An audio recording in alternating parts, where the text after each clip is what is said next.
everyone, welcome along to Sportsbet TV. Paul Alster here with you with racing selection midweek. But just the one selection coming up on this occasion, because to be fair, the majority of the midweek racing is pretty run-of-the-mill stuff, with the exception of a very good card on Wednesday evening at Leopardstown, and that's where our recommendation will be. But very briefly, just to say that we've got some amazing racing coming up at the weekend, and we're keeping our powder dry. The main reason, of course, is that because of coronavirus, we have a concertinaed kind of a season, and amazingly both the Derby and the Oaks are going to be run on the same day, and that will be this coming Saturday. And what a remarkable day's racing that will be. Really something very, very special, and I believe there will be some members of the public allowed, so there will be a much better atmosphere than we've seen at the races since the return. Loads of terrific horses on show there, and we'll be going through the form once the final declarations are made. There's no point tipping anything until we know exactly what's going to run. And then, as a big bonus, the Coral Eclipse Stakes is going to be run on Sunday at Sandown Park, and there's an amazing race in prospect with the likes of Enable and Gaiath and Japan, amongst others, declared at the 5-day stage. So we hope very much that most, if not all, of the big stars will run, and we'll be giving you our thoughts on the eclipse for Sunday. So Saturday and Sunday, great racing. We'll give you our bulletin on Friday, but let's get on with it for today. Our one selection midweek goes at Leopardstown on Wednesday in the 4:55 race, which is a Group 3 event. It's a really good quality race over a mile, and it's for fillies only.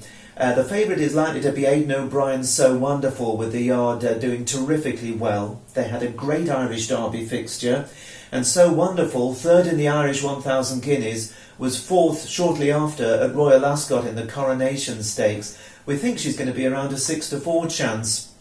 She's going to take the beating, it has to be said, but she's having her third quick race in the space of 3 weeks, and you just wonder if that might have taken the edge off her.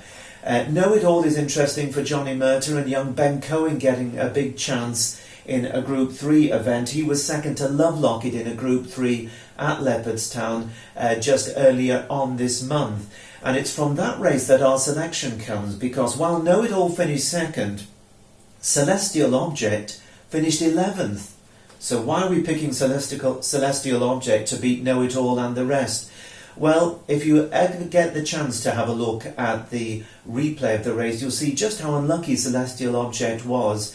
She got hampered at the start, she was interfered with again after 2 furlongs, and then when she tried to improve her position, coming off the bend, she was blocked, switched and hampered again. And in the end, Shane Foley, who will ride this one for Jessica Harrington, he just had to sit there and suffer and let her come home in her own time. In the end, essentially, it was no more than an exercise gallop, but this is a filly who has got ability, there's no doubt about it. She was a winner last season at Leopardstown over 7 furlongs. She went on to finish 4th in a good listed race in bog-like conditions at Newmarket in November. And she's bred to be very, very good indeed, because she's by the great Galileo and had down won 3 times in Grade 1 events in Australia. So this is an interesting runner. Now, she's currently offered at 6-1 with both Unibet and William Hill on the very early betting.